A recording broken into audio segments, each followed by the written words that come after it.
Hello everyone. So let's talk about the gout pharmacology. Let's talk about gout pharmacology. So before that, what is gout actually? So this gout is a disease of the joints. Okay, like for example, a patient is coming and the joint is so inflamed and all. Okay, and the joint is like swelled up and there is like so much pain.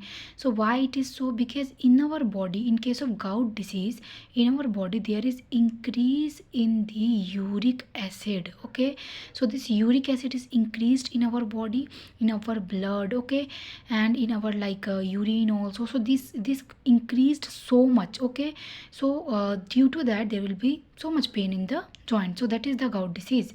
Basically, what is the mechanism of action? This xanthine oxidase is there in our body. So this xanthine oxidase, what it will do, it will convert our purine which are present in the in our it will convert the purine into the uric acid. Okay, and these uric acid are secreted in the urine. Okay, but if there is too much uric acid, if there is so much uric acid in the body, then this will cause problem. So for this we can give uricose medications. Okay, now the gout can be basically acute gout and it can be chronic gout.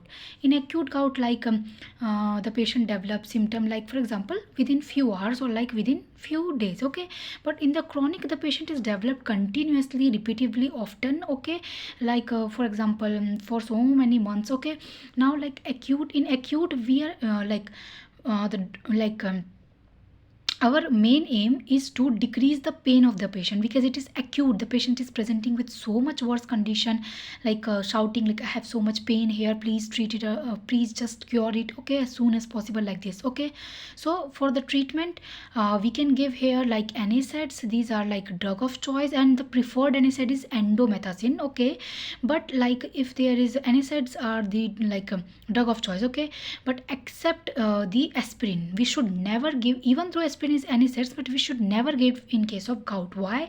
Because the aspirin also increase this uric acid. So already the disease, in this disease the uric acid increase. Why we will give the aspirin? We will never give it. Okay, because it is also increasing uric acid. Then comes this one. So suppose we have given the NSAID drug to the patient. Now what is happening, that the patient said to us that doctor, I'm not relieved. Okay, then we will think, okay, so it might be that this acute gout is the resistant of this NSAID drug. Okay, so for the NSAID resistance cases, we can give to the patient steroid. Okay, and also in acute gout we can use this colchicine. So basically it is a like faster acting drug. Okay, like it is faster acting than the NSAID group. Okay, and basically what is it will do, that it will decrease the inflammation, or like it either decrease or stop the inflammation at the site of the joint. Okay, and that's why the patient will feel relieved. Okay, how it will do that, like for example, see, suppose if there is any problem in our body, suppose this is our joint. Okay, so what is happening, our body will send neutrophil in case of inflammation, especially in case of acute inflammation. So okay, so and our body will send these neutrophil cells to that side. Okay, so this colchicine, it what it will do, that it will inhibit this migration of the neutrophil, okay, to the joints. Okay, hence it will inhibit the acute inflammation. So this can also be used, and it is faster acting than the NSAIDs. Okay, then comes the chronic gout. In case of chronic gout, we can use like xanthine oxidase inhibitor can be used. I have already told you that this is xanthine oxidase. Okay, so it will convert the purine into uric acid. So what if we just inhibit it? If we inhibit it, that this purine will not be able to convert into uric acid, then automatically the disease will get cured. Okay, so that's how. So if we are giving this xanthine oxidase inhibitor, okay, we are giving it in chronic gout. Okay, so the drug of choice is like allopurinol, and as a mnemonic we can say that alu puri lelo. Okay, so that is allopurinol. Okay, so this is like for used in case of chronic gout as a drug of choice. It is xanthine oxidase inhibitor. Another drug we can use, that is febuxostat. How we will remember this drug? See, in the febuxostat there is X and there is O. Okay, there is X and there is O. So there is X and there is O. Okay, so that's how we can remember. Start means some, just not, let's not complex, let's not make it complex, just remember this one. Okay, this is also drug used in the chronic gout. Okay, then another thing is that for example, if we are giving For example, if you are giving this azathioprine, okay, so what will happen, no, I'm sorry. So for example, if you are giving this dose of 6 mercaptopurine, okay, and we are like, and azathioprine, okay, it like should be decreasing when used with allopurinol, okay. That simply means is that like for example, if we have given this like 6 mercaptopurine to the patient, okay, so it's like and we are using it with the allopurinol, that time we have to decrease like it dose, okay.